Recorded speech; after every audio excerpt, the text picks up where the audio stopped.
Com, and you can watch the International Ballet Competition. It occurs every 4 years, and it's happening June 10th through June 24th, and that's part and thanks to who we'll be talking about today, a Jacksonian of long ago, Miss Thalia Mara. I may have said it halfway better then, but I'll ask the authors of her upcoming biography, Miss Carla and Miss Carolyn. They wrote To Dance to Live, a biography of Thalia Mara. Did I get it better that time, ladies? Great job. And we all know Thalia Mara Hall, and some of us know how to say it, and obviously some of us don't. But many of us don't know the story behind the woman who inspired the hall and then also helped bring the IBC, as it's called, to Jackson. So let's just start with whoever wants it. What inspired you ladies to say she needs a biography? We should write a book about Miss Mara. Well, I'll start. I'm a biographer, and I had already written 4 biographies for University Press of Mississippi.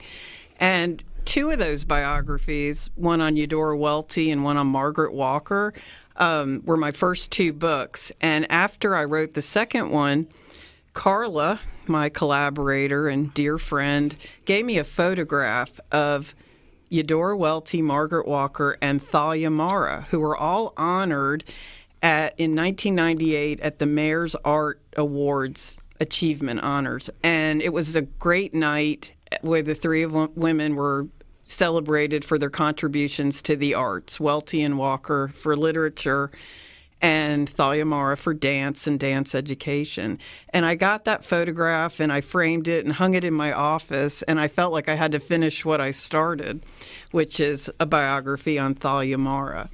But that's part of the story. The other story is, I'll let Carla tell it. She had been on me to write this book for a while, and other books intervened. That's right. I would meet Thalia in the first year or so that she would move to Jackson, which was in 1975, through the arts and through dance and through other things that were going on in the community. And over the years, obviously, would get to know her better, work on a number of projects with her, just be involved in a lot of things, including the early IBC and later the World Performance Series, and a number of things that Thalia was always thinking about and putting out there. And I just felt like she was such a remarkable woman. Her life, as was true with Carolyn's other 2 subjects, Eudora Welty and Margaret Walker Alexander, it almost would span a century almost. She would see dance from really its very early beginnings as it would come into this country, and would be involved with a lot of well-known people in dance. And it just seemed like, and then she would start her life over again at the age of 65 in Jackson. I mean, just totally all over again. And from that would come the IBC as well as other things. And she just seemed like an inspiration and a person. So when Carolyn and I would talk about various and sundry things, which we would do, I would always say, well, what about Thalia? And Carolyn obviously recognized that, did know it, but she'd say, well, I have this book, or I have this book, or I have this book. And finally, it just came down to it. So you had no more excuses, right? Exactly. And it was my pandemic project, actually, and it worked out extremely well because Carla has been the caretaker of all these fabulous archival materials. She helped clean out Thalia's house after she died. They've been in storage. And I literally could work on this book at home. I didn't have to go anywhere. And so it was a really nice project to Carolyn have during that and I were neighbors, by the way. I mean, within walking distance, actually.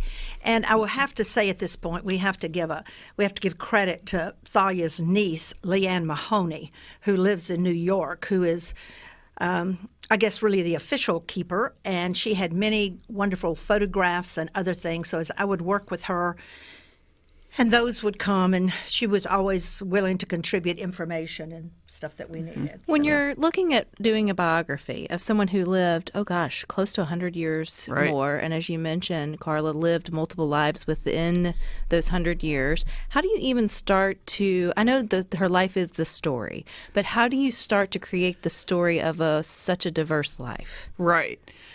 Well, in all my biographies, Carla mentioned Eudora Welty and Margaret Walker. They lived almost the entirety of the 20th century. So the chapters, kind of lended themselves to historical periods within the century. So the childhood, and then the Depression, and then, in Thalia's case, during the Depression, she found herself in New York, working hard to make a living. And so that was just felt like a period of time to focus on. And then in the middle, the 40s and 50s, she really focused on teaching. So that kind of acted like a chapter. And then moving to Jackson in the 70s, mid 70s, and that was a chapter. So it all kind of, once you read all of the materials, you kind of figure out those divisions.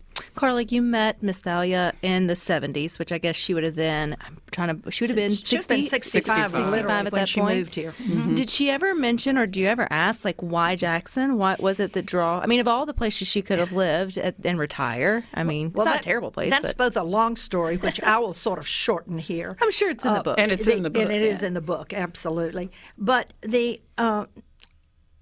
Jackson Ballet was looking for a new director.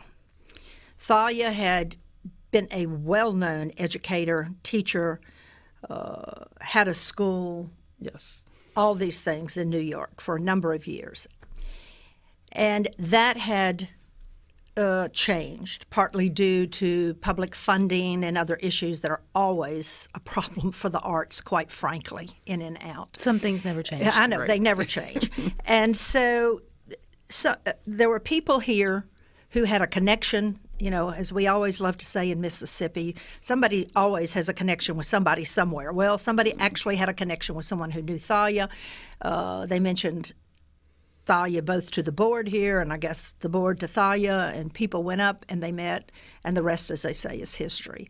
Then she would choose to come here. But I do think it is remarkable, and I also think for me and for all of us, it is it's something to take note of, that you can start. She starts a whole new career in a place she had never been, in a place where she knew no one except the people who had come to hire her, and then just becomes a central part and of the leaves arts, a lasting and legacy. a legacy in the arts community and in Jackson. It's amazing. I do agree. I think that's a piece of her story that could be inspiring to a lot of people, but also, just interesting, right? When you look over a life, how the different sort of facets can change, but it seems like the thing that was central through has always been dance. Did you ever get to ask her what was it about the love of dance that drew her or connected her to the beginning, or did you find that maybe through your research? I think the title reflects it. Yeah. To dance, to live, where several people told me that was her mantra. And so that's why we wanted to use it for the title of the book. We wanted to make clear, too, in the book that, yes, dance was central to her life, but all the arts were important to Thalia. She was a patron of all the arts, and that is an idea we wanted readers to take from the book, because after bringing the IBC, Carla mentioned these other programs and projects she worked on into her 80s to bring extraordinary performers to Jackson in all types of arts, like music and acting and drama. And so it was never just about dance. It was. And she wrote. And she wrote, part of her legacy, what connects her with Welty and Walker is she wrote 11 books on dance instruction that were republished several times and in many languages. Could you imagine what tea with those three ladies must have been like? Yeah, or maybe bourbon. I don't know.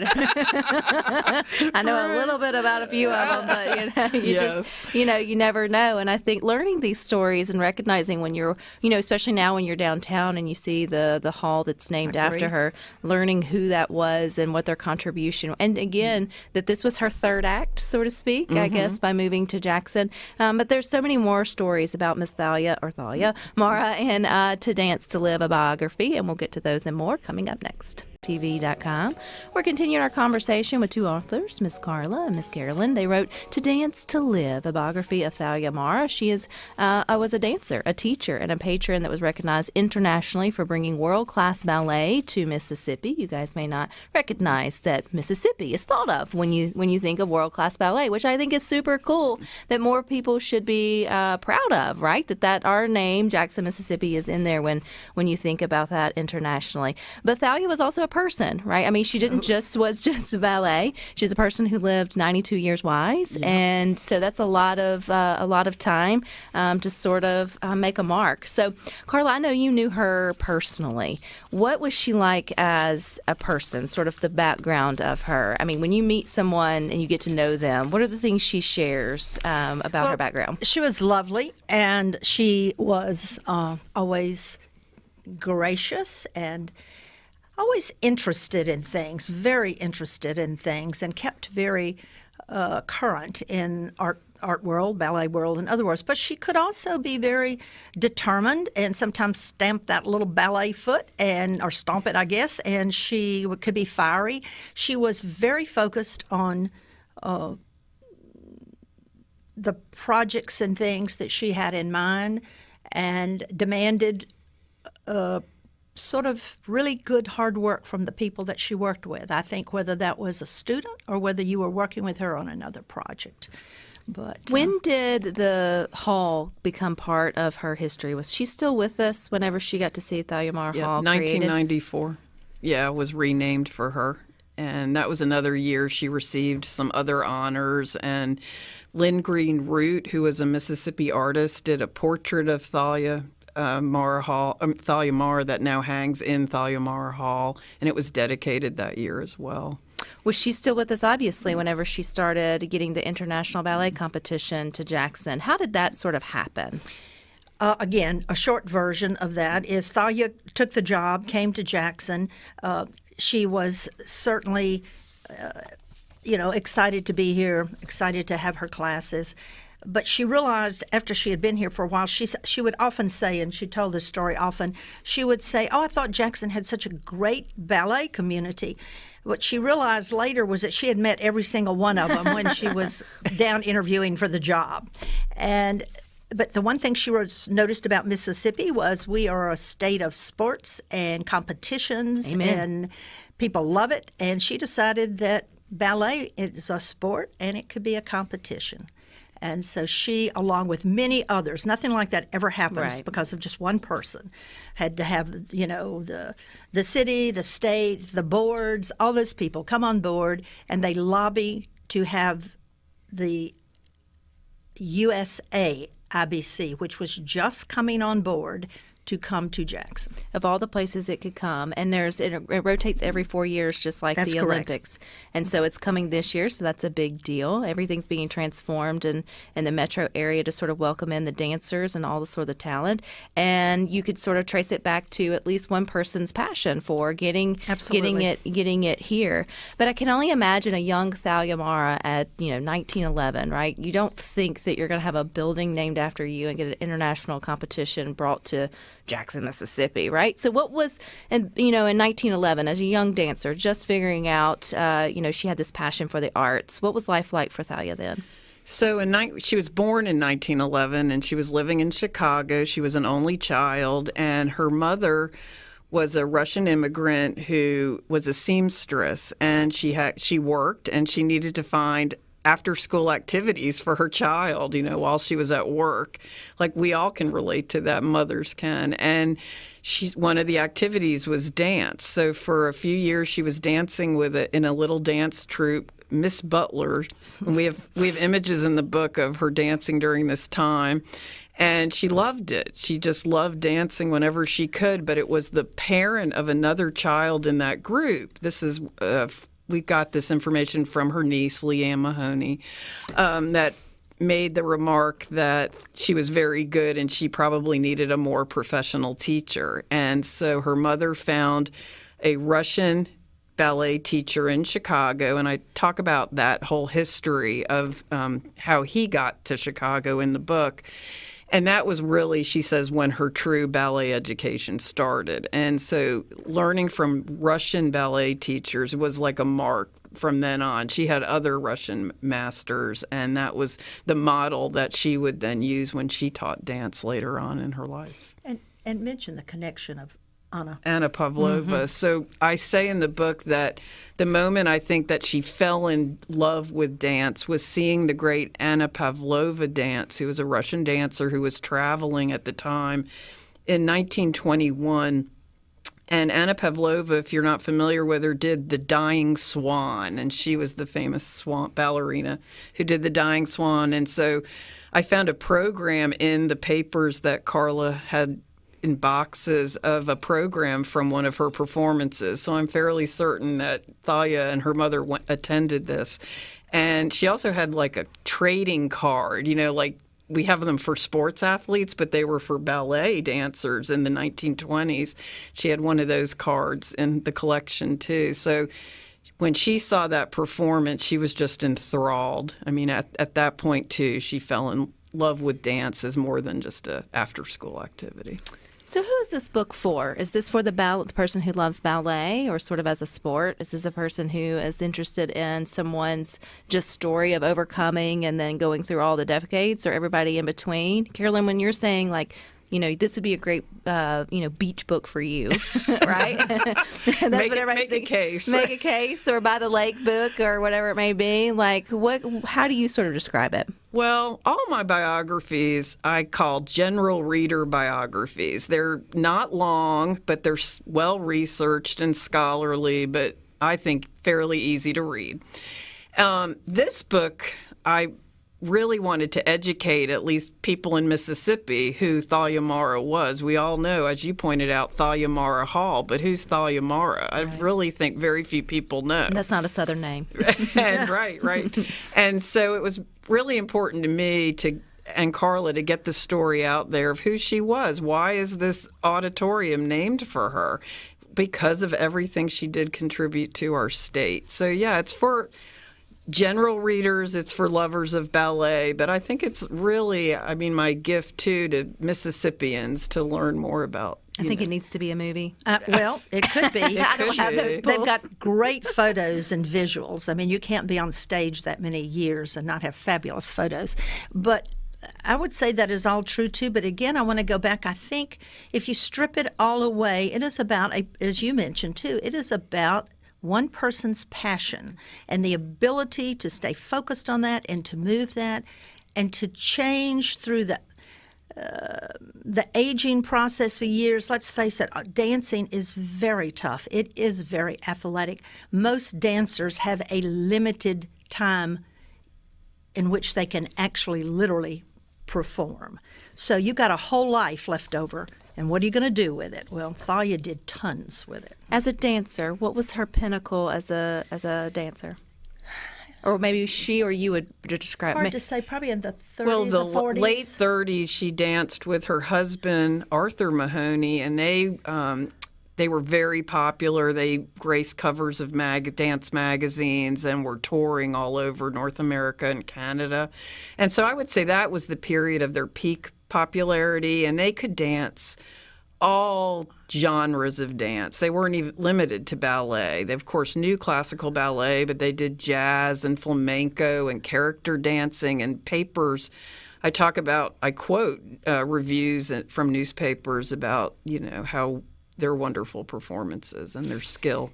And Thalia goes on from there, though, to be a renowned arts educator and had amazing thoughts and ideas that are only just now trickling in really to people's thoughts about the way that might work. So she would be recognized, maybe not at the general population, but she was recognized within in that area and within the industry too. And I'm sure still is. Where can we get the book? Well, the book is for sale at Lemuria, which is our independent bookstore here in Jackson. It's also available from University Press of Mississippi or on Amazon. And you ladies will be at the IBC. Absolutely. Books. Well, yes, the IBC will be selling it. Yes, the book will be available the whole 2 weeks. And I want to give I do want to give a shout out to the IBC. It starts on the 10th of June, goes through the 24th. It is very exciting. 3 rounds, and then the gala. And if people have not had an opportunity to go and see it, they really, really should. And coming up next Monday, just to put a plug, we'll have a dancer in studio. Miss Carla, how do you say his name? Alexi. And he is a Mississippian. He is a Mississippian, which is super and it's done special. really, really well. He's from Hattiesburg, so I can't wait to bring you that. But get the book, and you guys stick with us. We got more.